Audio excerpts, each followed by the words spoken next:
like cultural commentary type things, but with a like personal finance angle oftentimes.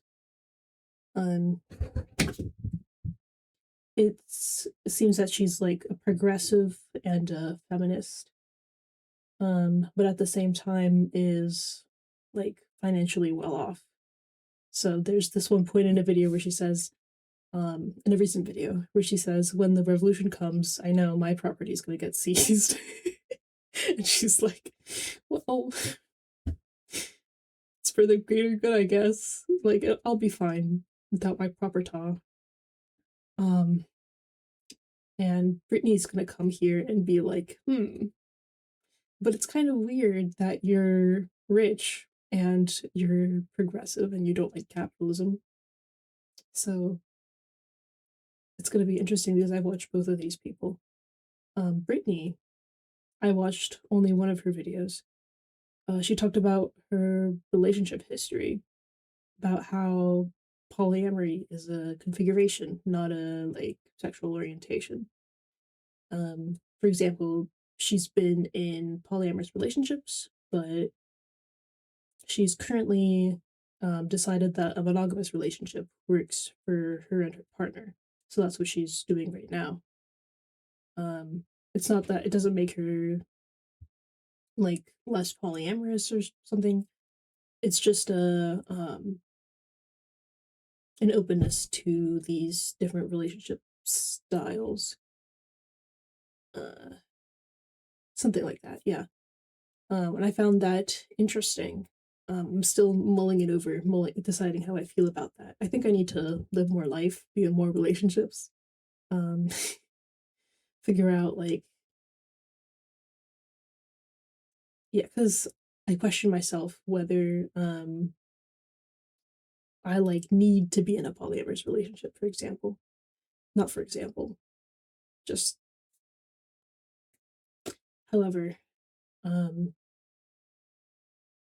it seems to really depend on whether one person can fulfill all of my needs and whether I can rely entirely on one person, which nobody can, of course. But it's a matter of whether you're able to negotiate that and cope with it if you aren't able to negotiate it. So yeah, um, that's Brittany. We're gonna see what she says and whether which lady I walk away supporting. This is Chelsea Fagan. She's the queen of the financial diet. I've been a fan of Chelsea for a really long time. I've already kind of talked to my Discord about this a little bit, but I want to talk to you about it. Okay, good. We're all on the same side. Peace and love on planet Earth.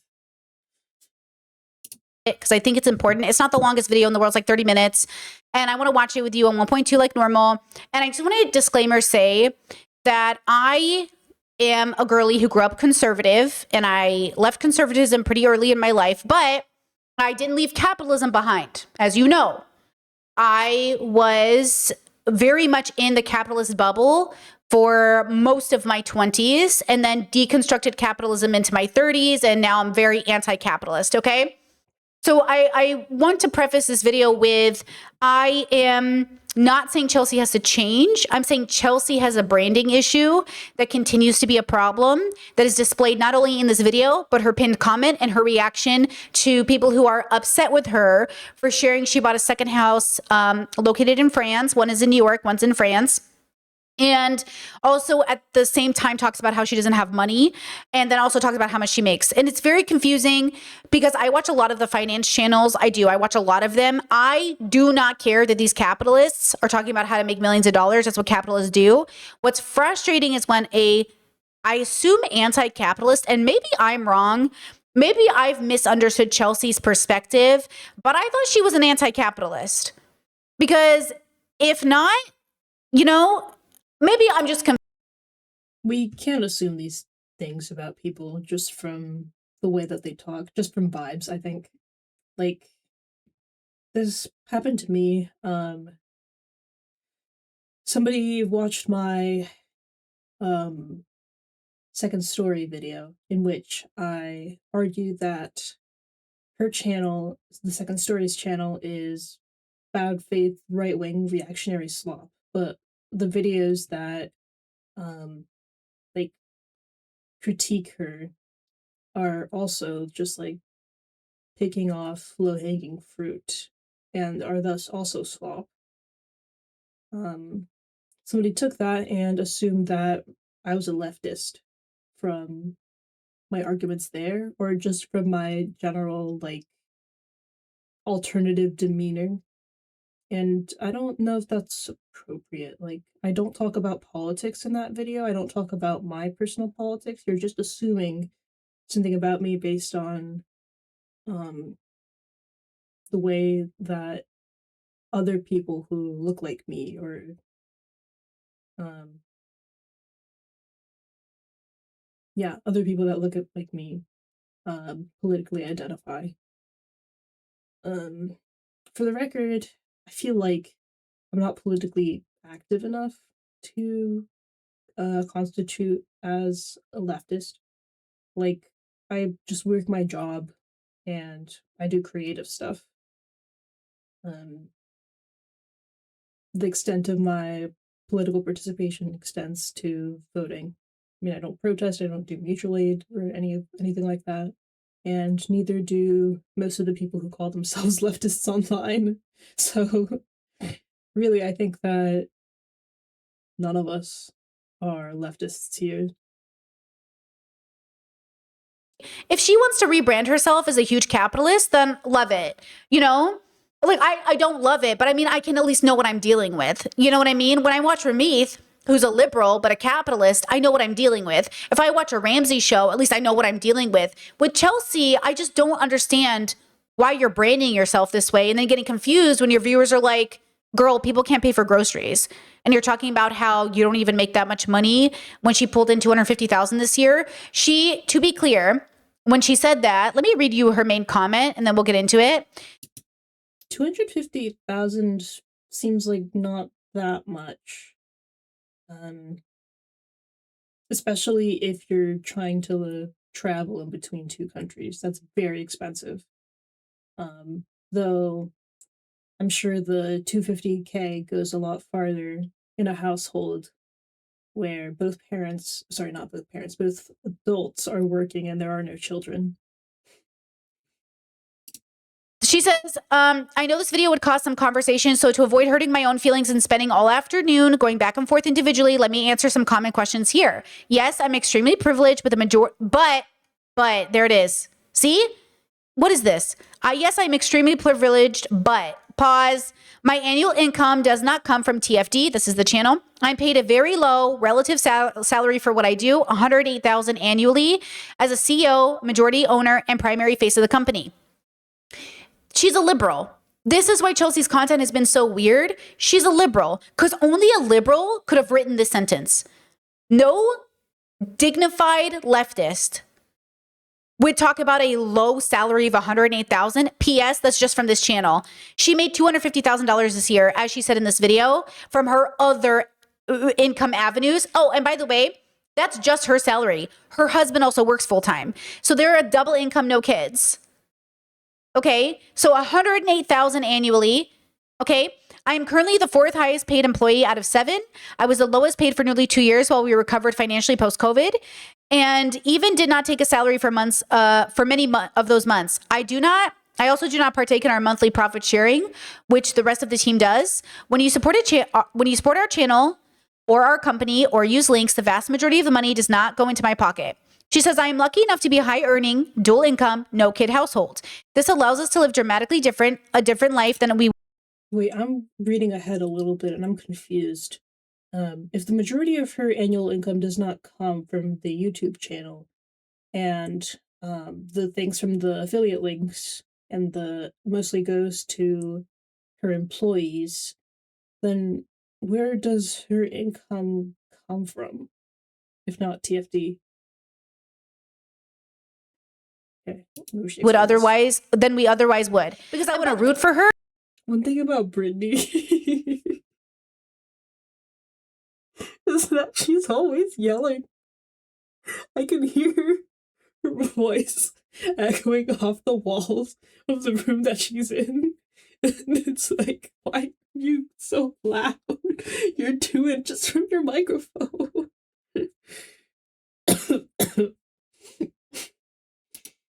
But then I'm like, what are you doing? What are you talking? Why would you even use the words, yes, I'm privileged, but, and also 108,000 is low?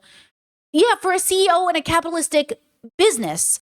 Yeah, I agree. The framing is weird. I'm privileged, but you would assume that um the but would be something that contradicts the former.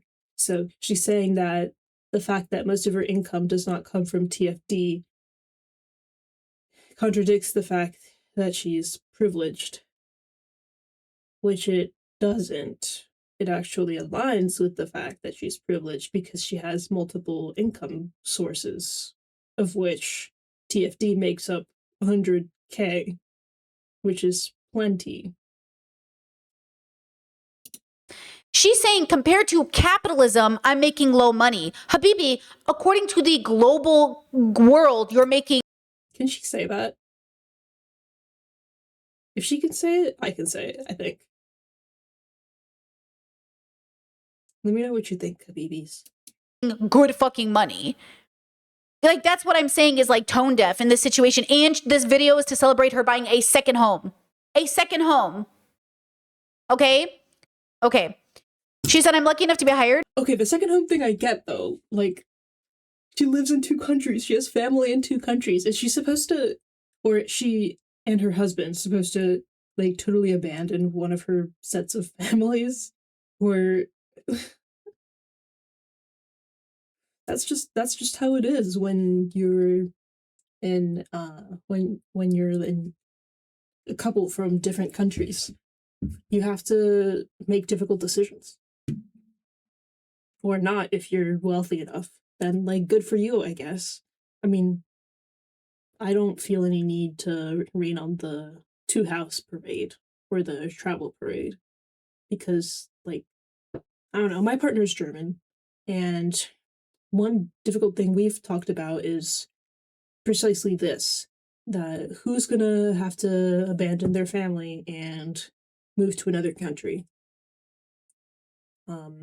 And it's weird because, like, I have a generally less supportive family, but both of us know English, so it would be better for my partner to come to America for that reason. But on the other hand, I could learn German and then be with the more supportive family and also closer to my family um in Russia. But I don't know. I mean, the country's still closed, and that family could also be. Yeah, it's complicated, you see. So it would be much easier if we were able to just have a house in both countries. And I'm kind of happy for Chelsea that she's able to not have to make this difficult decision. My parents are immigrants. My partner's mother is an immigrant. And they've had to break up their families to be with the person that they love. And it's hard. It's bad. It's difficult growing up in a country without, like, any family. I mean, not necessarily if you're able to make a community with your neighbors, but that's difficult to do when your parents are still learning the language, and it's difficult for them to create a community with people whose language they don't speak that well and who they have no social connections with other than, like, just living near each other. Um Even, like, for they're not gonna have children, but if they were to have children, then this would be this could be better for the children's sake, that they don't have to make this type of decision. Dual income. Okay, without my husband's income on top of my own and no childcare costs, we would not be able to make these significant financial moves. She has to understand that, like, the high earner part is playing a big role here. right? Because a lot of people are dual income, no kids, and don't even collectively make 100,000, right? And she would probably say, oh, well, like pull yourself up by your bootstraps and go get a second job, maybe. She's starting to sound like it in this comment, though. Okay. Okay, Brittany, that's a little much. We'll see. We'll see, though. Oh, check this out. She says, I have also used my own financial privilege to directly support the company. As I've discussed quite a bit on this channel, my husband and I loaned several $100,000 to keep payroll going when we would otherwise have gone out of business and no one would have lent us. We are now financially healthy again and have plenty of lending options. But when we did not, we stepped in and don't regret doing that. Okay, so you were rich enough to give your company money. Yeah, that's what people do. That happened to my parents' business throughout the years. I don't think my parents would ever identify as people who don't make a lot of money, even though my dad only made $100,000 most of my life and raised 10 kids off of it. Made $100K and raised 10 kids off of it. I don't think my dad would consider that a low salary because it's still $100K. Even when the business wasn't doing well and they had to give loan, you know what I mean? It's still $100K, right? Okay.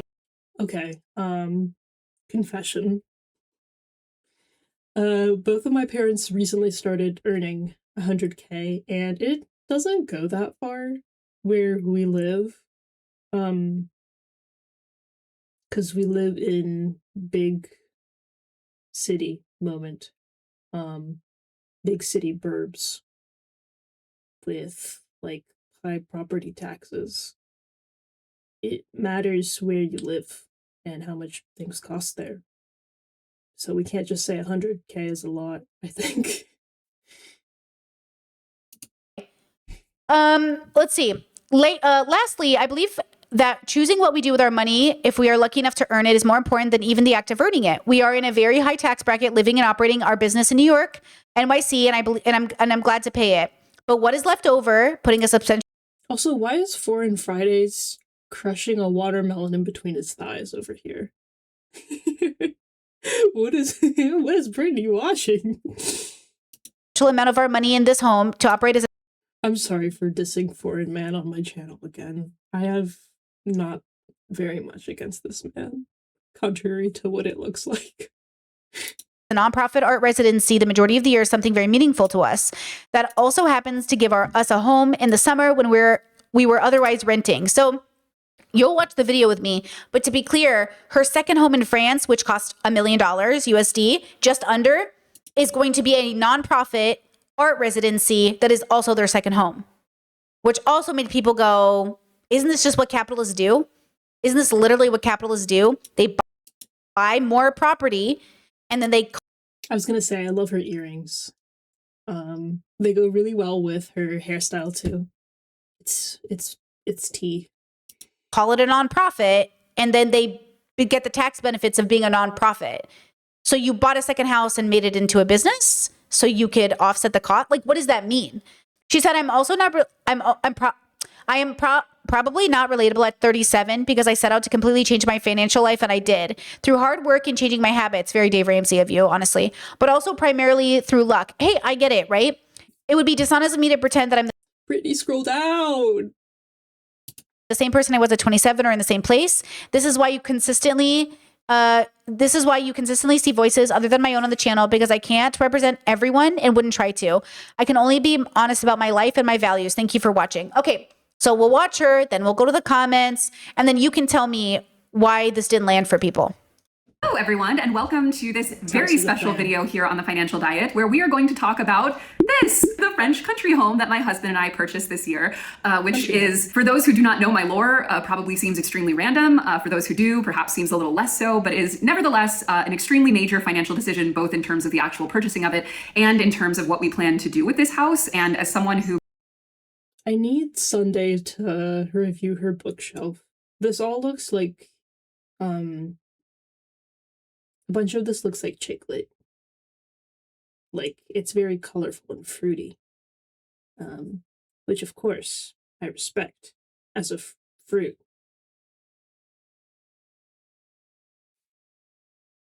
believes in financial transparency above all. I really like to kind of break down all of my own financial milestones. And I also like to demystify things. A lot of times we see people doing stuff that looks really cool on social media. And the question is, how do they afford that? Now, I'll be honest, in a lot of cases, people are just not disclosing for a huge variety of reasons. I'm looking at you.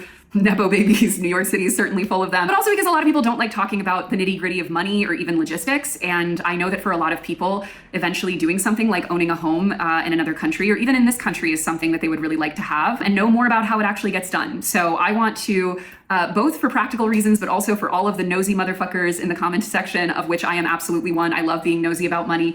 I really wanted to break this down on the channel, but I also wanted to break it down because the home is not really just a home for us. It's kind of my big life project going forward with my husband that will exist very much in parallel with the work that we do here at the Financial Diet, but is where I really want to be moving and putting my money for a variety of reasons that we'll talk about. But before I get into all of the numbers, what we're doing with the house, all of that, I just want to really highlight that for those who don't know the channel, I started it about 10 years ago because I was in a truly catastrophically bad relationship with money. I grew up in a lot of financial instability. I don't have a college degree. I used to have tons of credit card debt, ruined credit. I'd been arrested because apparently when you don't pay your moving violations for a long enough period of time, they suspend your license. And if you keep driving on it, they will in fact arrest you. I was in a really, really bad financial place and had to do a lot of things that I really did not want to do at that time, and had an extremely avoidant relationship to money, and just really felt as if I would never have a financial future, that I would never be in a financially secure enough place to, rent my own apartment, let alone to one day own 2 properties. So I really do want to highlight that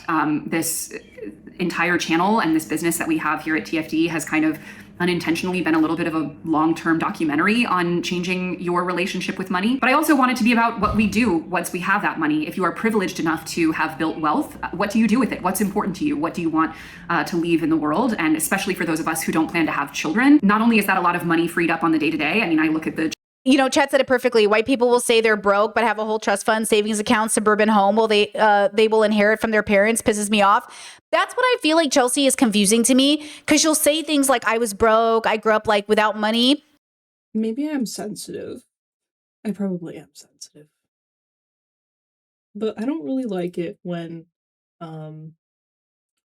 people say that this is a white person thing, because it perpetuates this whole white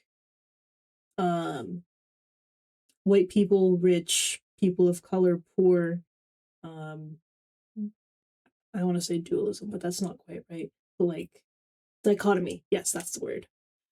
That has never been true, and we only thinking that is true is of advantage to the capitalists who are able to pit the poor white people and the poor persons of color against each other.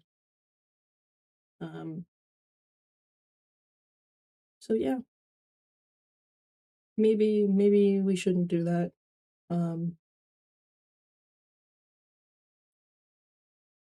But also, yeah, I don't know. Maybe this is my growing up in a rich neighborhood mind speaking.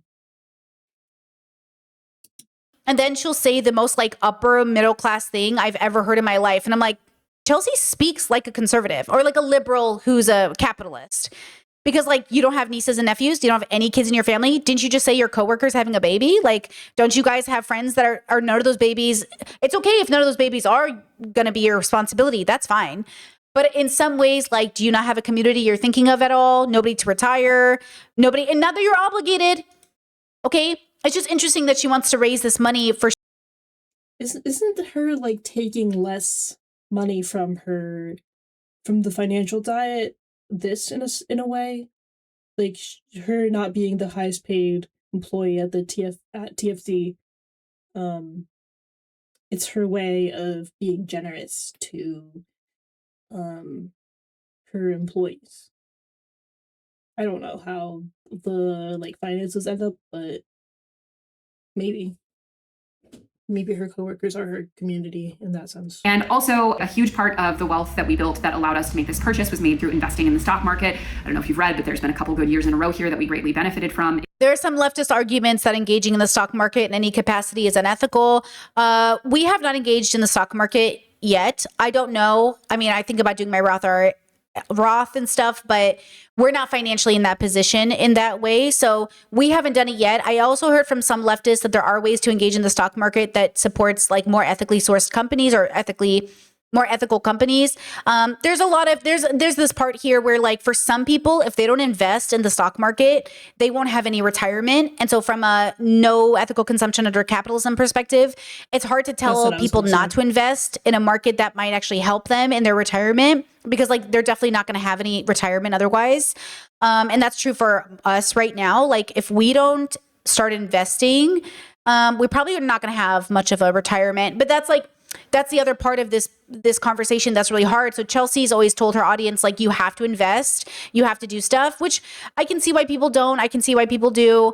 This is something that needs to be deeply deconstructed, I think, about what is the best thing for a leftist to do when engaging in investments, right? If you have been thinking about getting invested, want to do it in an easy kind of low-lift way, are a little overwhelmed by the concept, I highly recommend Betterment. A lot of us here at TFT use it. It's a great investing app that you can just set up really quickly, literally in minutes, and just start getting invested in a really broad, diversified, safe way. None of that like crazy individual stock picking.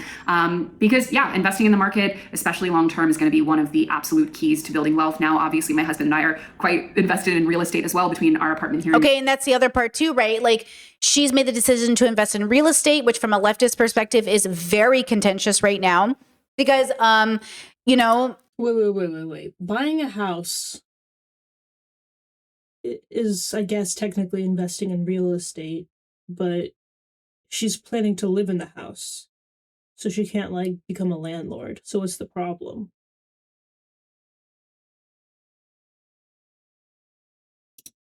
We're not very big fans of landlords. I also wrote a full newsletter breaking down all of the finances of this, which goes into a lot more detail than this video will. So that's also linked below. It's free. You can go give that a read if you want more kind of nitty gritty. But to give some context, so why France is kind of a first question. For those who don't. Another thing I was going to say is that all of this feels very parasocial to me. Like, I don't really want to know about the houses that my creators that I watch are buying and all of their like financial details. Like, she wants me to file her taxes for her type shit. I don't want to know these things. And I don't want to talk about them either. That is where I met my now husband. So I have been with my husband for 15 years. And we have lived in the US in New York City primarily for the past 13 years. So we spent the first 2 years of our relationship over there and then moved here. Well, almost 13 years. It'll be 13 years at the end of this year. So let's say first 2.5 years we were over there. Either way, so I have been with my husband again for 15 years, been married for almost 8 years. So I am a French citizen. I think I've mentioned that before in other videos, but I became a French citizen this year as well. But even prior to being a French citizen, we have spent really significant portions of every year in France. Obviously, his whole family is there. A huge amount of our friends are there. We just have a lot of personal ties to France. And one of the many, many reasons why we knew it was not the right decision for us to have children was because we wanted that freedom to be able to spend large periods of time in France. We've also gotten now into the habit of, like last year, I made several videos about this over on my TikTok, but we rented a large house for a month so that all of our friends could come visit and stay with us without having to worry about accommodations. Basically, having that part of our life in France, usually at least 3.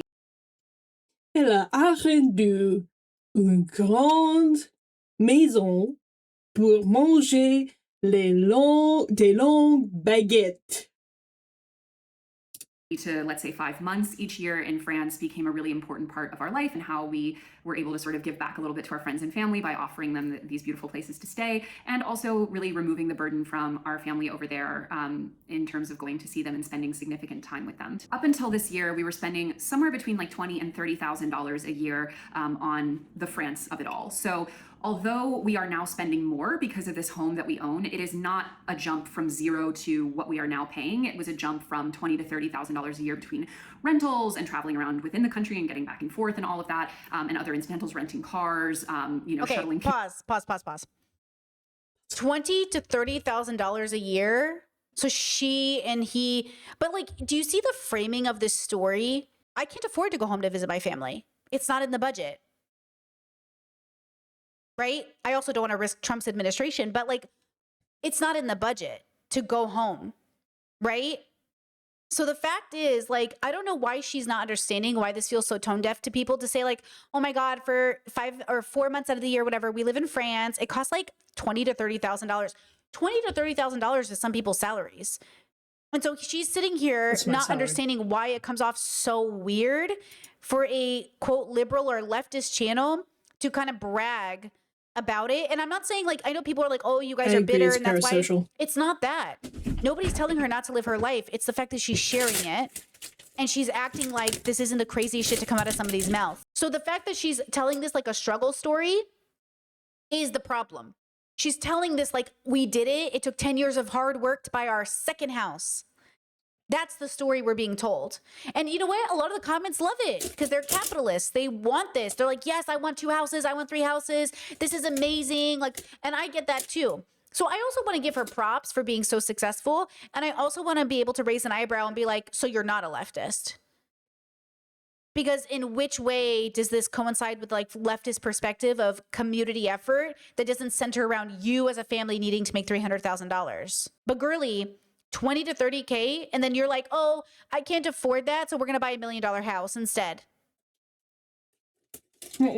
She's like, oh, it costs so much money to vacation or to live, so let's buy $1 million house in France. Around like all of the things that we would have to do while in France. So that was already a significant part of our discussion. Why would it hurt other people's feelings? Is what I'm confused about. Because she's always been open about the fact that she's wealthy now. She's a CEO now. Did we think that... I also don't think she's telling a struggle story. She's telling a sort of like... She's sharing a joyful moment.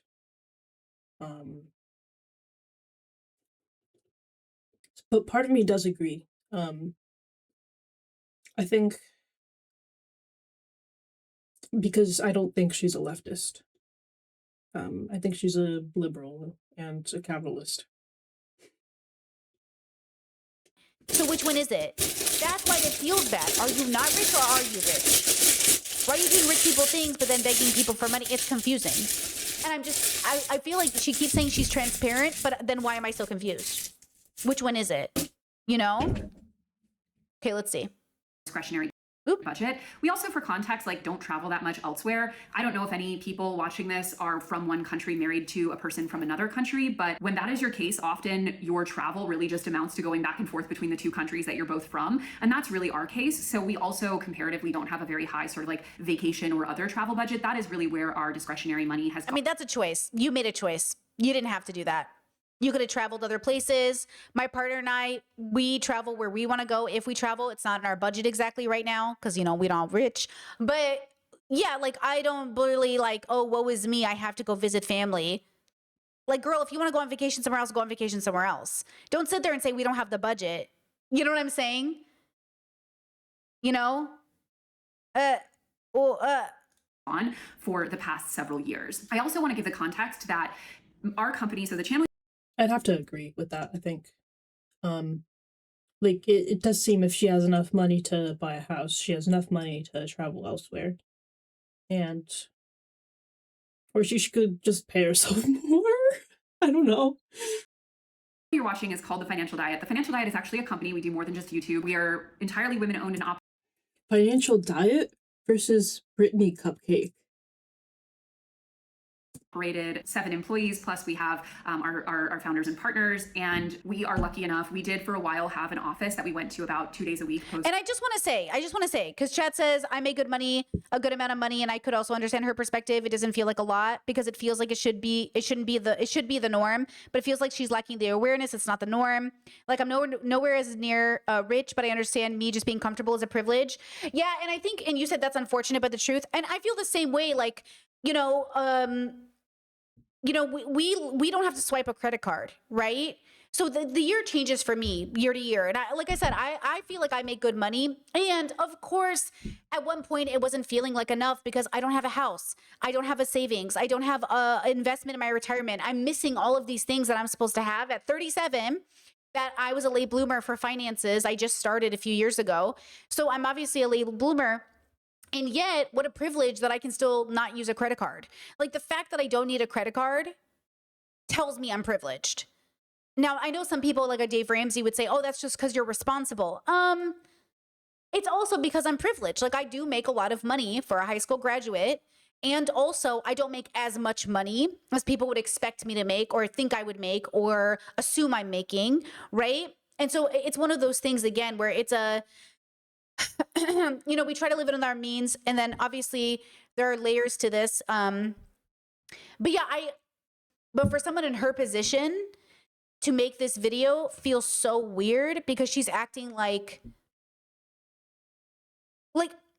again, it just feels like she's proving Dave Ramsey correct. And if we follow, and I do think if you follow Dave Ramsey's steps, you'll be fine. I think they're a little extreme, but I think like math is math. But I think like to a conservative capitalist, Chelsea is a winning example of capitalism. There is nothing about the way she's conducted herself that doesn't work within the capitalist framework. Does that make sense? So that's why I'm confused, because it feels like a lot of other people are not taking sponsorship deals or not working with certain companies or not doing certain things because, so all of this to say money is. Wait, but the companies that she does deals with are specifically like women-owned, ethical type companies. Like she tries to not be compromised in that way by preemptively making sure that the companies that she's supporting aren't scummy. I mean, they could still be. She could be lying, but I don't know. We can't assume that. Money, and for some people, a lot is a little is a lot. And also the way you talk about it at the end of the day is what matters. And that's, she's just talking in a way that hurts people's feelings. And I think it's reasonable. And then from a obviously principled position, I would love for her to be more transparent about her whys. Like, why do you need the second house for real, for real? Like, why do you actually need it? And don't tell me it's to visit family, because no offense to your family, like, next. But that's not what she's doing, right? She's not buying a house for family. She's buying a house for her and her husband to have a place to stay and to have a nonprofit for artists, which is like fine. It just, does that make sense why it would be questionable to people? Like, oh, so you're an individualist. Like you are a capitalist. Like you're not, I think she thinks it sounds like a community building effort, but I don't know why it doesn't really come across that way to me. Pandemic, but we decided last year that we were just going to go fully remote. I don't think she's playing into community building at all.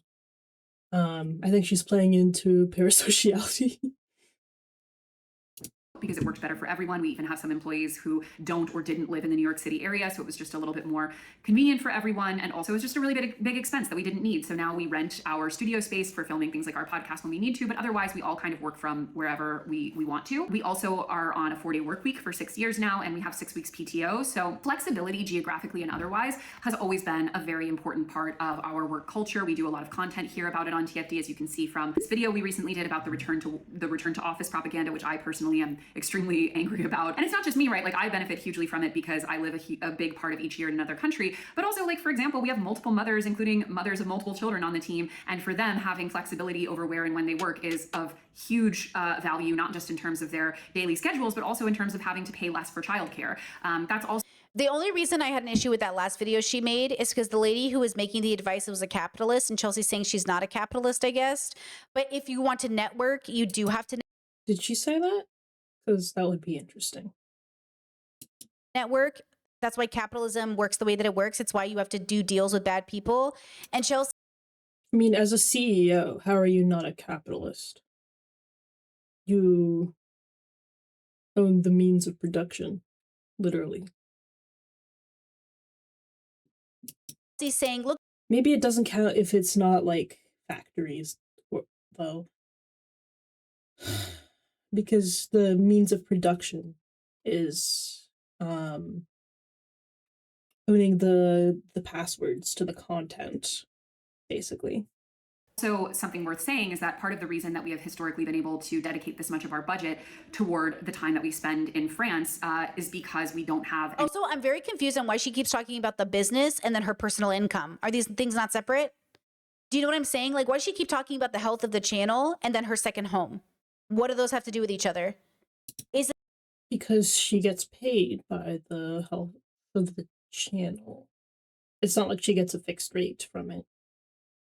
It's not a business. Like, it feels a little confusing to me why those two things are related. Do all your employees have a second business or a second house?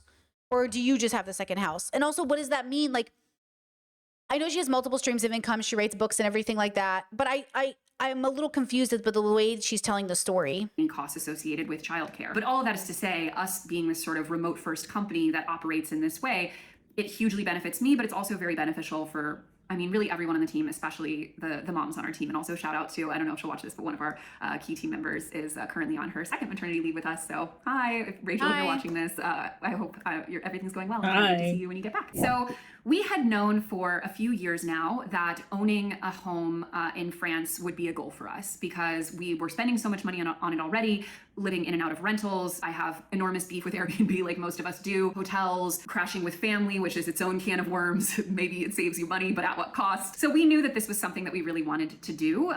However, we are still primary residents of New York City. We are fiscal residents of the United States. My husband is a green card. This is hilarious. I'm visiting France to hang out with my family, but living with them, that's too much. it could not be me. Holder, so he is, on his track to citizenship, but not yet a citizen. So being in New York at least 6 months and a day, essentially per year, is still of huge importance to us. So we knew that if we were going to have a home, we wanted it to really serve a greater purpose than just being a place for us to live when we're there for the summer. Now, both because I would be canceled into the next dimension if I suddenly became a landlord, which I truly have no interest in doing. I'm not running an Airbnb. I will not ever do anything like that. But also because I have literally no desire to do that. I'm against it for a lot of personal and ethical reasons, but I also do not have any desire to be a landlord. I also do not have any desire to make money in that way. That is not how I'm trying to make money, is by charging people rent to stay in the homes that I live. We knew that we wanted it to be a certain kind of house, to be a larger home that could also serve kind of hospitality purposes, both because we often have people who come stay with us. We have a lot of friends and family. Hold on, that landlord comment is so funny because I saw a comment on her chat that was like, what's wrong with being a landlord? Like, what the hell's wrong with being a landlord? And someone was like, oh, I don't think Chelsea thinks it's wrong to be a landlord. I just think Chelsea is, it's not for her because being a landlord is a lot of work. This comment says, hold on, I have it on my, I shared it on my Discord because we were all going back and forth on the comments people were leaving. So much work. Hold on, let me see if I can pull it up on screen so you can see it because it's so funny. And I think like that's the point I'm trying to make is like, there's like a disconnect happening. So I think there's like this confusion is like, are you a capitalist or are you not? Okay, so there's this comment. It's just so funny. And it's like, what on earth is wrong with being a landlord? What's unethical about it? To rent your home as a single property owning landlord, F that. And then someone's like, well, I think she means being a landlord is not for her, which I can totally understand. I myself am a reluctant landlord, and it's like, I think there's like a disconnect between like, okay, Chelsea, what is your content? If family was not renting my second home, you're renting to your family? Don't do that. Just let them live there for free. They're your family. Like, what is your content? Because it's confusing to people, but I don't blame her. I just want to know. And unless your family sucks. That I understand.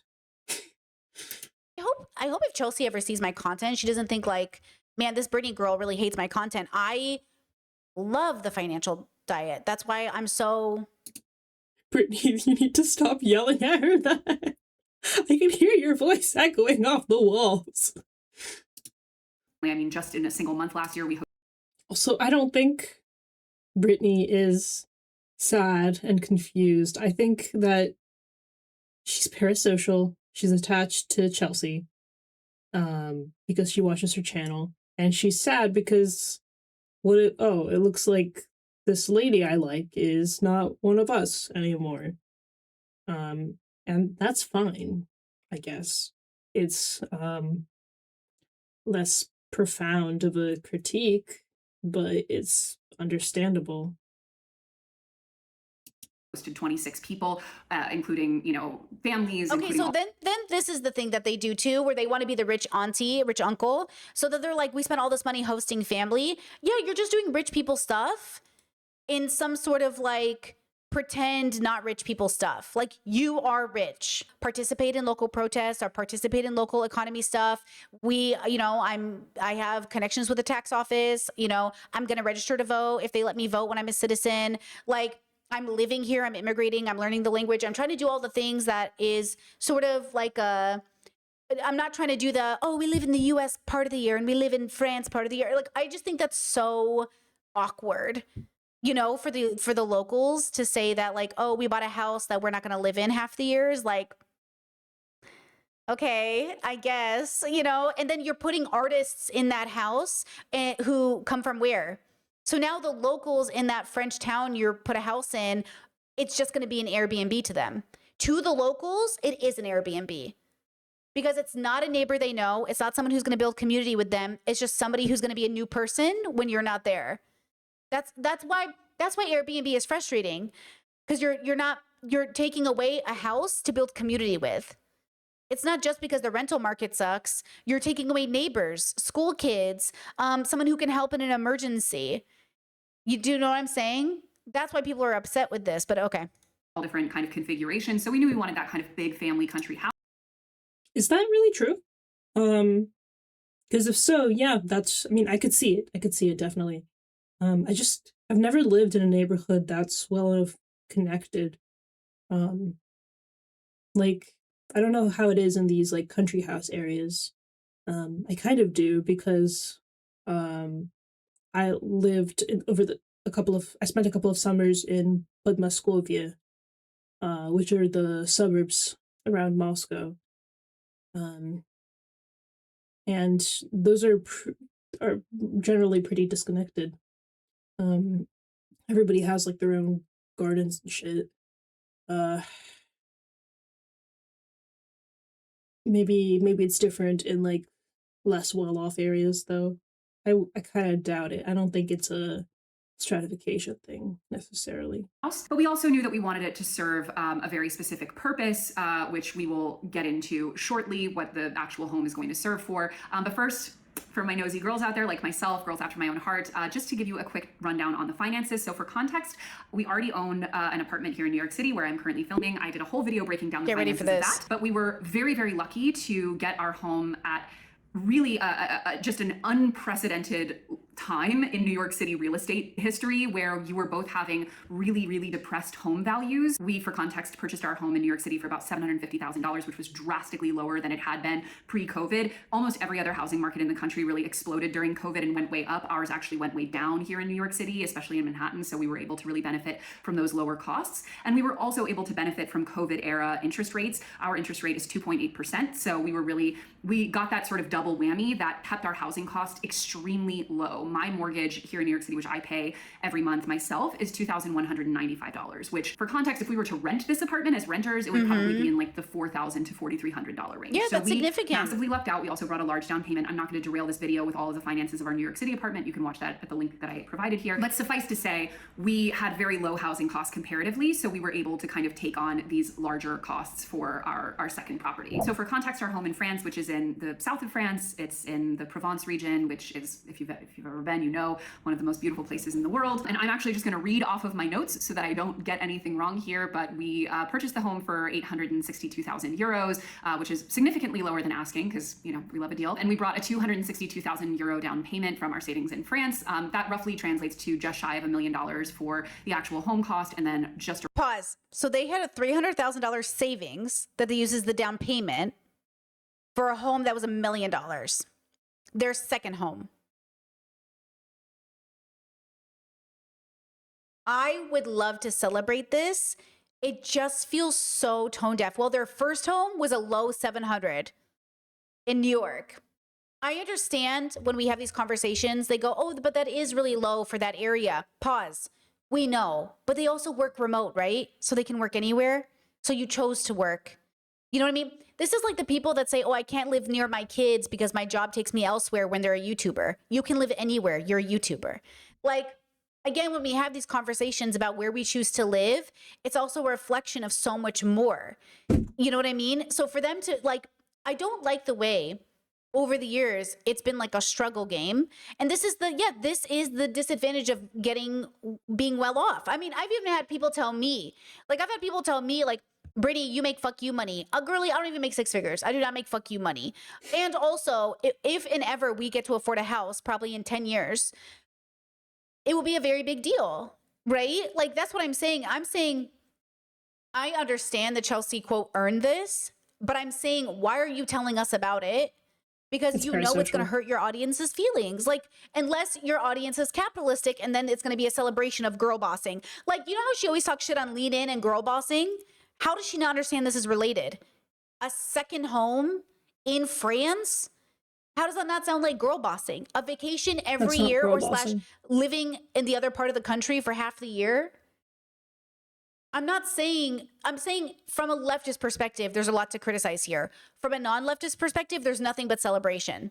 Because this is exactly what America is. This is the American dream. You did it. You are proof the American dream is real. Congratulations. And again, congratulations on the house. I love that. Congratulations on you building your wealth. If that's what you want to do with your life, great. I have questions, but okay. Around $300,000 for the down payment. Our interest rate on the French home is just around 3%, and so our monthly total all-in cost is around $4,700 a month. So all in, our total home costs between New York and France are around $7,000 monthly, which... Okay, so to be clear, because I want to make sure I understand this too, is she saying the mortgages between the two places are $7,000, or all of her bills combined? Or are Just the all her bills mortgages. combined like $10K a month? Do you know what I'm saying? Because just for the record, I do not make $7K a month, as an example. That's good money. That's crazy money. Is a huge amount for some. It is also drastically less than many people pay in New York City. Yeah, how much is that annually? 84K, which is not all of the 100K that she earns from TFD, which is not her primary income source. So it's less than half of her income, which means if she was living single, it would probably be affordable for her. Their rent. So it's relative, but it is absolutely extremely privileged. And I'm outing myself here. I'm a member of the bourgeoisie. That's not a funny joke. Like, is she making a joke? Because that's not funny. That's not funny, right? I don't get why that's funny. It is absolutely extremely privileged, and I'm outing myself here. I'm a member of the bourgeoisie. What can I say? When the guillotines come out, I think I'll be in that line. It is what it is. But that's See, roughly she's the numbers we're doing talking it. about. But that's on purpose. You did that on purpose. That's why people are confused. Why did you do that? Why did you become one of them? Why did you choose to do that? Why didn't you take that $1 million for that house you put in and pay 10 different people's college fund? You know what I mean? Like, why did you make that financial decision to only improve an already privileged family home? You and your partner are already privileged. And then you put more money into you and then called it for the community because you're funding artists' stay in France? Well, it's disrupting to the French economy. You know what I'm saying? Like, it just feels very... So it's very individualistic, very capitalistic. Like, I don't understand how this is different from Dave Ramsey. And then the other part of it is, like, sometimes I think she wishes she struggled more. Like, if there's something psychologically happening here where, like, she wants to be rich, but she feels bad about it. And I'm saying, don't feel bad if you're rich, if you want to be rich. Just admit it's not a value of yours to feel a way about it. Hey, her family, like, her husband's French, so technically they're not foreigners. But again, so Chelsea is buying a house in a neighborhood in which they will not be neighbors. They will be temporary neighbors for part of the time. And the other part of the time, there will be strangers coming in and out of the neighborhood. Yes? Because if your nonprofit house is being used by sponsored So is it better if she doesn't do the nonprofit and just doesn't have the artist thing? Because I feel like the artist thing is doing good for the world. I guess it cancels out the good of the artist versus the problematic stuff of the bringing foreigners into the neighborhood. Strangers, then these French people in this French neighborhood will have strangers in the neighborhood, which basically works as an Airbnb. Why is she saying it like that? Okay. And then what on earth is wrong with being a landlord? Okay, so you already saw that. Okay, so just to put people's perspective, because again, this isn't another. That is a really funny comment, and the reply is also really funny. Another video to make Chelsea feel bad. This is a video to explain all the different bubbles and how they overlap. And the person defending Chelsea is I think also doing the parasocial thing where you have to defend the guy you like. Just what an interesting choice of how to spend your money, you know? Artist's residency as an artist studio. So one of the features that this home has is a fully functioning artist workshop that used to be owned by a local sculptor and is really kind of well set up for people to work on artistic projects of really all scales. Because what this home in France will serve as for the September to May season when we're not there is a grant-based artist residency for women. Now that's going to be a very flexible term, right? So that can mean someone who's working Fuck, I can't apply. on a novel, it can be a sculptor, it can be a painter. We're going to keep a very sort of open mind about the artistic projects that these women can be working on, but we really just want to create a space where women can come, enjoy the home, enjoy the studio, work on their projects, and not have to worry about money. So in addition to being able to live there for free, they will also be receiving. I think my mom would love this lady. My mom gets into arguments with me where she's like, ugh, you're transgender because you don't want to fight the patriarchy. You just decided that you're gonna become one of them. And I'm like, I'm non-binary. And also I am a feminist. And she goes like, yeah, but you have to do what I do, which is work within the system and then hire a bunch of women beneath you. But also she says she doesn't like working with women because they get into petty drama. A monthly stipend. Initially, I will be covering all of these costs once we have sort of created a proof of concept for the residency, which will be registered as a nonprofit here in New York City and therefore governed with, you know, a board and all of the other things that nonprofit. Wait, here in New York City. So the house in France will be a nonprofit in New York City? Is that what that is? Profits are required to be compliant, and of course all of the finances of that will be publicly available as a result. Once we've had a proof of concept, I likely will fundraise to some extent to help essentially support more women. We're going to Okay, so now they're going to fundraise for her second house in France because it's a nonprofit. I'm so mad. Why doesn't anybody make... Why are there so few programs for the NBs?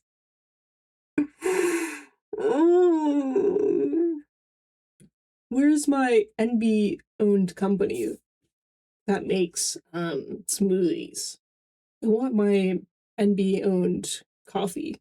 I want my NB-owned fountain pens. My ethical, eco-friendly NB-made phones.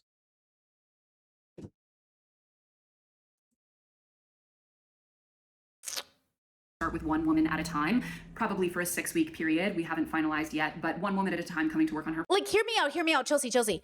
Instead of buying a second house for $1 million in France, hear me out. What if you raised money through a nonprofit and just sent it to the people so they could pay their rent while living at home and doing art? Because they don't have a studio at home. That's the problem. She's buying them a studio so she can fund them going to the studio.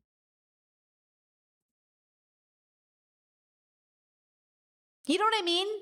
She also needs a house in France. She's compromising. I feel like she's playing right in our faces. I feel like I'm being played right in my face. Like, why do you need a second home in France to fund people's art projects? Project, but it's That's the secondary reason. a large home. So the goal is to have seasons where And no, that's not a reason at all that she's getting at the house. She's getting the house. She's figuring out how to use the house, which she was already going to buy anyway. interested. The way that AI in particular is coming for art is just really, really, really sad to me. Even like my cousin is an artist. She illustrated my whole hosting book. And like I'm seeing my father, who's an artist, toward the latter part of his career, and seeing my cousin, who is an artist, toward the early part of her career, seeing how both of them, how AI is just making their lives harder every single day, and how much we are devaluing human creation, and how much we are divesting from that as a species is just incredibly demoralizing. Okay, this guy's being mean. WFXW. I have dyslexia. I don't have It's giving Nancy Pelosi liberal. I wouldn't quite go there because she hasn't endorsed genocide yet. Incredibly demoralizing. It's more like AOC liberal. Like, I feel so lucky to have been able to grow up in an artistic environment and to be an artist myself. And AI is coming just as much for the written word. The CEO of Barnes & Noble the other day was literally talking about how he's going to stock AI books on his shelf. And I was like, cool. Wasn't planning to have a good day today, but now I for sure won't. So being able to create a space for people to work on art for art's sake and to not have to worry about money is just really important to me. I know that it is not a solution that will scale forever, but I do think that it is a little thing that I can do. Yeah, I love. Because Earth without art is just Love the concept. I just don't know why it has to be in a house in France that you call your second house. It doesn't. That's why I say, like, is it a work thing or is it your private house thing? It's both. That's why I'm confused. Like, I don't know why you couldn't just fund people's Patreon and give everybody $50K. I don't know why you couldn't drop in on artists you really love. Like she has to be the leader. She got this channel got funded by Hank and John Green. Like a $5,000 donation helped start this channel, which I love. That's so beautiful. Why don't you go and do that? Oh, I think because she kind of wants to be a main character. I think it has to be about Chelsea's glory. I do. I think this is an ego thing. I think there's just so much ego behind this. Like, it has to be, and also she's trying to get away with buying a house for herself and her husband and calling it a charity. I do. I think there's something really fucking weird about this decision. Like, again, only from a leftist perspective. Pause. From a capitalist perspective, this is genius. Okay. So I just want to make that clear. From a capitalist perspective, she's doing everything correctly. Genius, love it, wow. From a leftist perspective, what are you doing? Maybe the real leftist thing to do is to donate hundreds and thousands of dollars to organizations that are going to start the revolution so that we can achieve a communist world. And so that Chelsea can get her property seized and lined up against the wall like she keeps joking about because she's bourgeoisie. That's why I say, oh, you're a capitalist. Because I feel like I've misunderstood Chelsea's content this whole time. I thought she was an anti-capitalist. But now I'm realizing, like, oh, you're a capitalist. And in that case, good job. But from an anti-capitalist perspective, pourquoi? This is not judging Chelsea as a person. I'm judging her actions, not her personhood. I'm not judging Chelsea. I don't think she's a bad person. Allow me to demonstrate. Quietly and gently. I don't mean to judge Chelsea. I'm not saying she's a bad person. I'm just confused. I'm just confused.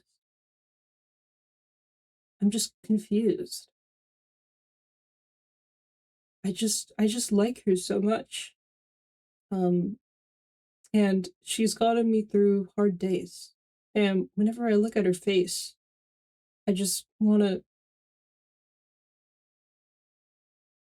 cry. Because I know that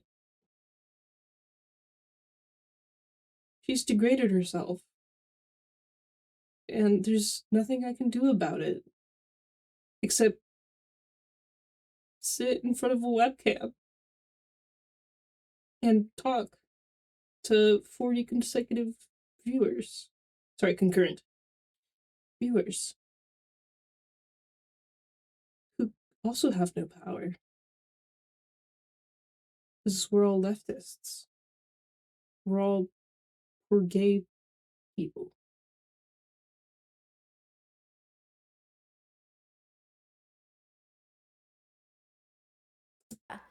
That's like, and again, if the house wasn't used for her family or herself, it'd play a little different, but it's not. And that's why I'm saying, like, so which one is it? Is it a house for your family? Is it a personal house? Or is it an art house? If it was just the art house or just a retreat in which she was making none of the money and not pocketing any of it, that'd be different. But don't act like you're not about to benefit the fuck out of this quote nonprofit. This is a capitalist trick that capitalists use. This is literally what capitalists do. They buy property, claim it's a nonprofit, and then utilize it for their vacation home. They go on vacation with their friends and write it off for work. Like, I'm not saying, again, it's all dependent on the bubble you're in, 100%. And I'm not even that mad about it when we're talking about billionaires compared to billionaires. Like, I'm not really that mad about it. But it is a question. There are plenty of things you can write off for work that are well within your business. Like, you're right. Absolutely. But, if you buy yourself a new Ferrari, writing it off for work is kind of crazy. You know what I mean? Like, but they do. YouTubers do it all the time, by the way. A lot of YouTubers will buy brand new cars and write it off for work. It's a work expense, which technically is true through capitalism. You can find a way to write it off if you use it for work. You got to make sure it's not your personal car. So, okay, that's my question. You can get in trouble and audited by the government if you use your personal car and call it a work car. You can get in trouble. Most people don't, because most people are doing it. But it's just the way that Chelsea is framing it. And look, we can have conversations about, is that good? Should you fuck over the government? Fuck the people. Who's it fucking over, really? That's a whole conversation. Okay, I think I've had enough. I think overall, I'm with Brittany on the fact that yeah, it makes sense that people are getting their feelings hurt here. At the same time, I do not have such high expectations of Chelsea, probably because I came in later and I haven't seen her like more political content.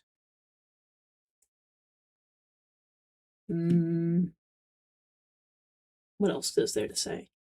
I think Brittany's channel is interesting. I made fun of her for yelling, but I guess I don't mind her. I could watch her talk more. I see on the bottom of the screen sometimes it says philosophy through pop culture, and I'm curious if she actually does go into philosophy or if she's just like yapping but calling it philosophy because she's philosophizing.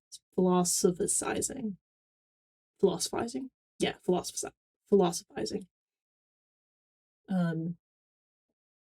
And then there could be something said about if she's doing the latter thing, that maybe she's a sued, which is bad.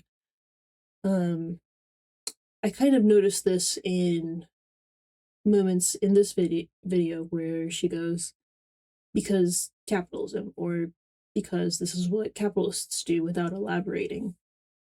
It seems like, yes, she's probably read said finance books, but perhaps doesn't have as good as of an understanding of capitalism and economics or history. Which, to be fair, neither do I. That's not really my field. But I will watch these things, so I have sort of a barometer for what quality, like, economics content looks like. For example. And I'm not really seeing that here. Like, the commentary is fine. It's just not what I was expecting when seeing the philosophy through pop culture label.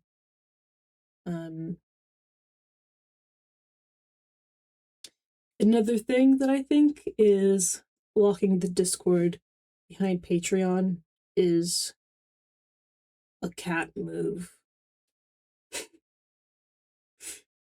A kitty move, so to speak. Let me join and send my artwork and observe. Just let me in. Don't let anybody else in. Just let me in. I want to see. I want to see the other Discordians. Okay.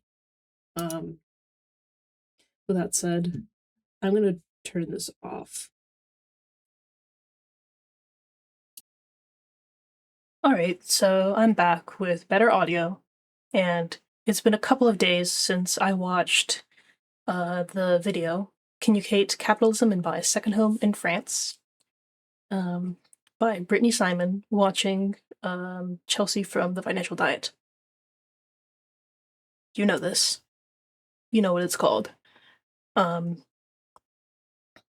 am back because I've become more critical of Brittany as I've had more time to marinate the reactions that I've had to the video, and I've had some thoughts that have developed. And overall, I would have to say that her problem seems to be primarily in resentment of somebody who's more well off than her. That could be why she's constantly comparing herself to Chelsea. I had to cut a bunch of those parts out of the original recording, but you'll see if you watch the original video that Brittany will constantly mix in moments where she's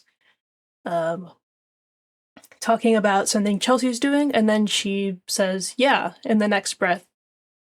I volunteer. I shop locally. As if to say that Chelsea isn't doing these things, and that makes her worse. Or as if to say that, or to highlight the differences between them, and show that there are different categories of people.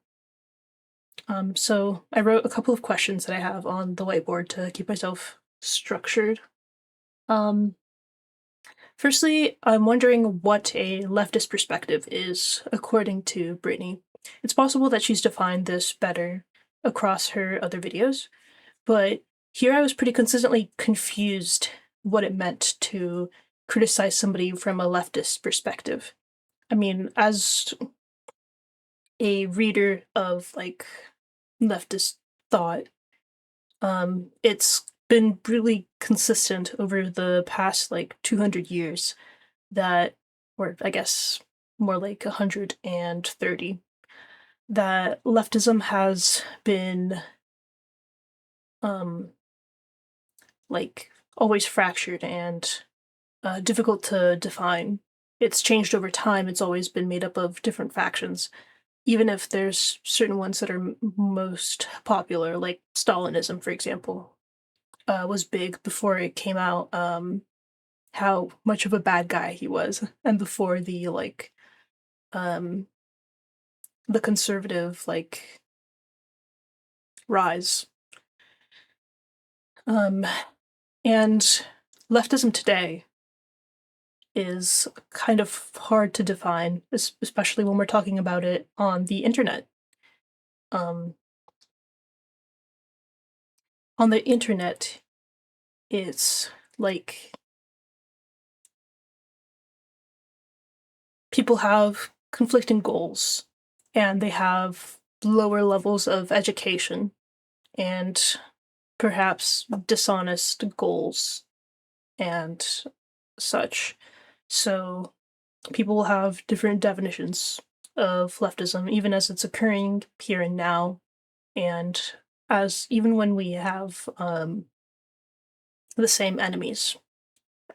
So when Chelsea says that she's criticizing, when Brittany says that she's criticizing Chelsea from a leftist perspective, it's unclear to me what values she's trying to ascribe to herself, or what values she thinks Chelsea isn't living up to, or what, like, practical goals she is looking for in terms of the leftist project. Next question I had is having money or privilege evil? This is something I think Brittany really has to contend with, because she acknowledges that she herself is a privileged person who has money, And yet she's criticizing Chelsea for basically the same reason, for being better off than she is, and for spending money on herself. And the problem with this is that if you want somebody to be less privileged, then you're gonna have to change all the previous conditions that created that privilege, and you have to call those out as evil as well,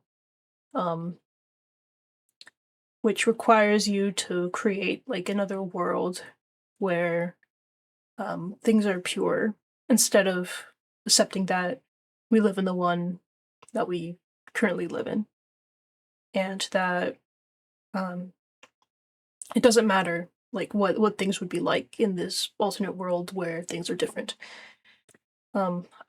This leads me to my next critique, which is that this whole critique of Chelsea for buying a second house seems entirely fueled by ressentiment in the Nietzschean sense. Ressentiment is when you are unable to do something, and you see other people that are able to do the thing, and basically you start to moralize. You say people who are able to do the thing are evil. So this is criticizing people who have power, who have ability or the will to do something that other people can't. This is commonly associated with Christianity, where virtue is being small and meek and not asserting your power. I picked out 2 aphorisms from Twilight of the Idols to read. Brittany, as a philosophy channel, should hopefully appreciate these. Let us consider, this is aphorism 6, from what chapter is this? Morality as Anti-Nature. 6. Let us consider finally what naivete it is to say, man ought to be thus and thus. Reality shows us an enchanting wealth of types, the luxuriance of a prodigal play and change of forms. And does some pitiful journeyman moralist say at the sight of it, no, man ought to be different? He even knows how man ought to be, this bigoted wretch. He paints himself on the wall and says, Ecce homo, or behold the man. But even when the moralist merely turns to the individual and says to him, you ought to be thus and thus, he does not cease to make himself ridiculous. The individual is, in his future and in his past, a piece of fate, one law more, one necessity more for everything that is and everything that will be. To say to him, change yourself, means to demand that everything should change, even in the past. In other words, Chelsea should be even more unlucky, even more unprivileged than she was in her past. And there have indeed been consistent moralists who wanted men to be different, namely virtuous, who wanted him in their own likeness, namely that of a bigot. To that end, they denied the world. No mean madness, no modest presumption. Insofar as morality condemns as morality, and not with regard to the aims and objects of life, it is a specific error in which one should show no sympathy, an idiosyncrasy of the degenerate, which has caused an unspeakable amount of harm. We others, we immoralists, have on the contrary opened wide our hearts to every kind of understanding, comprehension, approval. We do not readily deny, we seek our honor in affirming. We have come more and more to appreciate that economy which needs and knows how to use all that which the holy lunacy of the priest, the diseased reason of the priest rejects. That economy and the law of life which derives advantage even from the repellent species of the bigot, the priest, the virtuous man. What advantage? But we ourselves, we immoralists, are the answer to that. And secondly,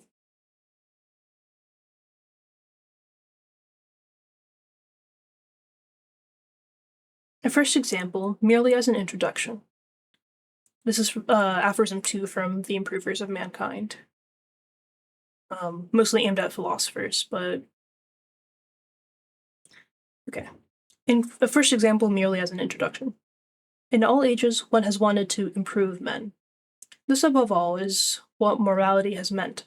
But one word can conceal the most divergent tendencies. Both the taming of the beast man and the breeding of a certain species of man has been called improvement. Only these zoological termini express realities. Realities, to be sure, of which the typical improver, the priest, knows nothing, wants to know nothing. To call the taming of an animal its improvement is in our ears almost a joke. Whoever knows what goes on in menageries is doubtful whether the beasts in them are improved. They are weakened, they are made less harmful, they become sickly beasts, through the depressive emotion of fear, through pain, through injuries, through hunger. It is no different with the tamed human being whom the priest has improved. It's not done yet, but for the record, I just wanted to clarify that this is referring to taming is making somebody moral. And what did I want to say? It's almost a joke. Yes. To be moral in the Christian sense, in the ressentiment sense, is to embrace weakness and your own subjugation. It is no different with the tamed human being whom the priest has improved. In the early Middle Ages, when the church was in fact above all a menagerie, one everywhere hunted down the fairest specimens of the blonde beast. One improved, for example, the noble Teutons. But what did such a Teuton afterwards look like when he had been improved and led into a monastery? Like a caricature of a human being, like an abortion. He had become a sinner. He was in a cage. One had imprisoned him behind nothing but sheer terrifying concepts. There he lay now, sick, miserable, filled with ill will towards himself, full of hatred for the impulses towards life, full of suspicion of all that was still strong and happy. So, Nietzsche, to apply this, if Chelsea were to give away all her money to other people, she would end up like these people, unable to act and, sick and hungry, because she wouldn't be able to take care of herself. In short, a Christian. In physiological terms, in the struggle with the beast, making it sick can be the only means of making it weak. This the church understood. It corrupted the human being, it weakened him, but it claimed to have improved him.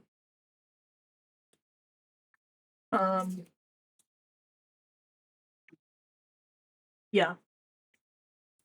So these moral critiques which are really moral critiques, they're not leftist critiques, because there's nothing involving a political project here. If this was a leftist critique, then there would be more evidence that Brittany has construed herself or branded herself as a leftist. Rather, no, it seems that she's branded herself as a progressive.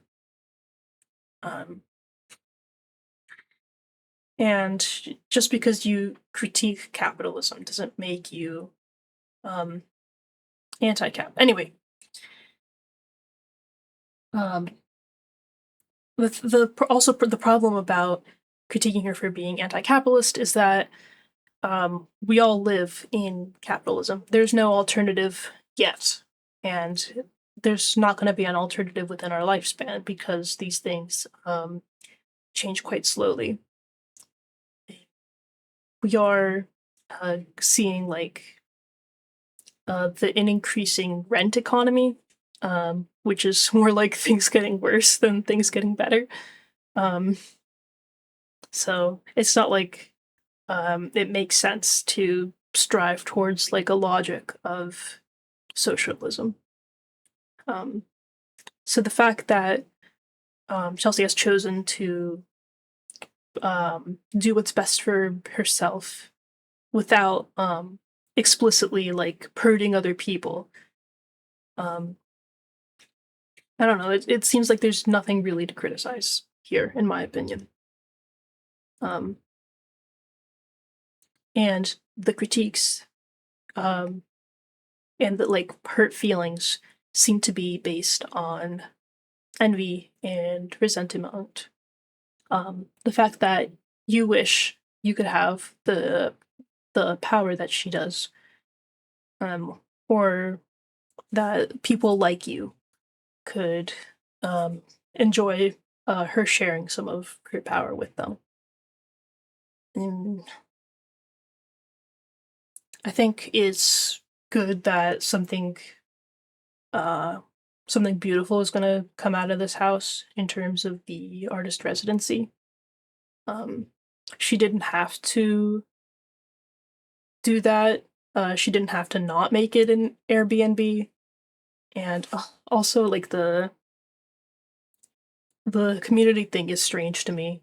The fact that like strangers moving in, they're going to stay there for at least a couple of months, right? Does that mean that the relationships that these people form with the neighbors are meaningless? Or, I mean, sure, they're less close than with permanent neighbors, but it doesn't mean that they're completely like nothing, uh,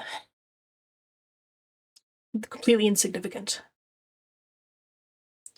That's all I have to say on the community aspect. I also don't think the harm of having strangers around is that significant. Like, sure, you're avoiding a good by preventing the permanent formation of the permanent like existence of a community member, but that's already kind of going to be the case there with Chelsea and her husband staying there for approximately half of the year. Um, so yeah, sure, they're not engaging in that community for half the year, but um, like it's goofy. It's goofy. I even noted this in the earlier part of my in my initial reaction, where it's kind of big to assume that there already is a neighborhood community in this place. Um, like I've never really lived in one where the neighbors are like friends with each other. Um, I don't know if that's just an America thing, but it seems like it's a modernity thing, most likely. People are living farther away from their friends because of the convenience of transportation, namely cars, and as such, um, and thanks to like telephones, they don't need to be close to their friends or their job. Yeah, I meant to say that they're living farther away from their jobs and farther away from because of transportation and farther away from their friends because of transportation and phones. So instead of making friends with the neighbors, they're gonna just call their friends over the phone. Um, the type of life I lead is I basically none of my friends live within a few miles of me, and the majority of my friends are far away or in other countries. I can say other states or countries because I'm an American. Um, and that's just how it goes. It's not that abnormal. Um, so to say that like a stranger living in a house near you is so different from somebody living there permanently seems like an assumption that it's a jump to conclusions that's inappropriate. Is there more to say on the Nietzsche? I'd have to say that I'm not really like a proper reader of Nietzsche yet. I've read 1.5 book, I guess 2.5 books, because this is Twilight and the Antichrist. I've also read like maybe less than half of the Genealogy of Morals, excuse me. And I've gone over him in class for the Genealogy of Morals part.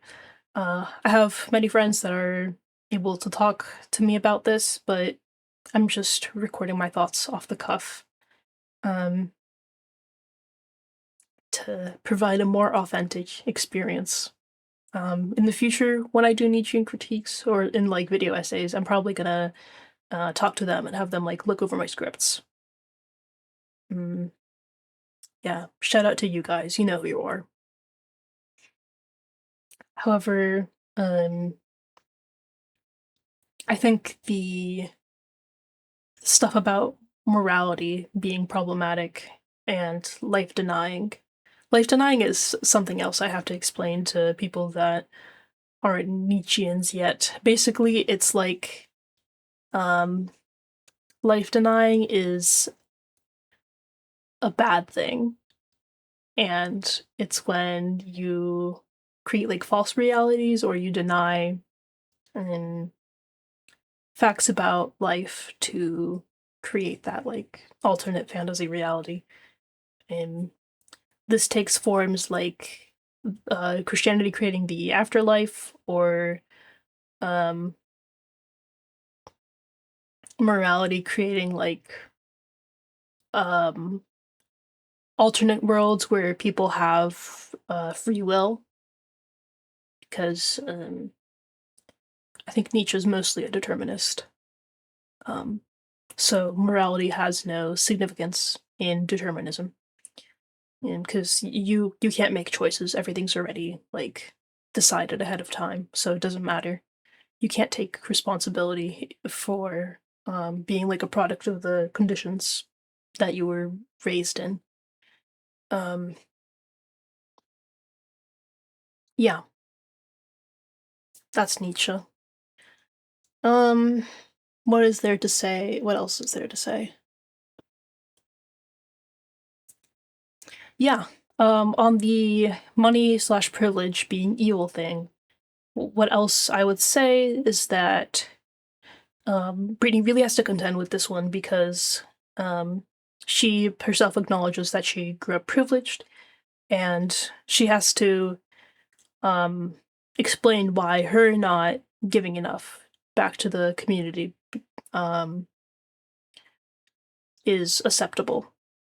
Like, why is she like decorating her apartment or herself instead of buying food for like homeless people in her vicinity? That's a moral question that everybody who lives in this framework has to contend with. And Brittany does live in this moral framework because she's explicitly saying things like, Chelsea, why aren't you buying the house for your family members? Like, are they all good? And I have to ask the same thing of Brittany to make sure that she's not being hypocritical, because it's really funny to criticize somebody for being hypocritical when you yourself are putting yourself in an impossible framework that makes you a hypocrite. The way that I would respond to this is by trying to avoid the trap in the first place. So saying that I would reject the like the inherent community responsibility thing. And that makes me an individualist in some ways, which I guess makes sense. From an individualistic culture. I am used to thinking about morality in terms of not in terms of determinism, but also in terms of what's the best thing, the least harmful thing that one person can do. And that's how we think of it in psychology, which is like my field, basically. So I would say that I'm conditioned to not think to think of moral responsibility in a in either a like non-existent way as a determinist or as a individual responsibility type of thing as a psychologist and American. So that would take me out of the trap that Brittany is putting herself into. And as I've rewatched the content and sort of cut it down to decrease the amount of yap that is not coming out of my mouth in the video, because I don't want to steal content, I would say that the quality of the criticism is just not very good. It's very surface level, but also kind of repetitive and sometimes besides the point. And I've also shown how the arguments themselves are problematic for just like non like rhetorical reasons. Okay, I'm gonna stop recording and check my DMs. Thank you for watching, everyone. I love you.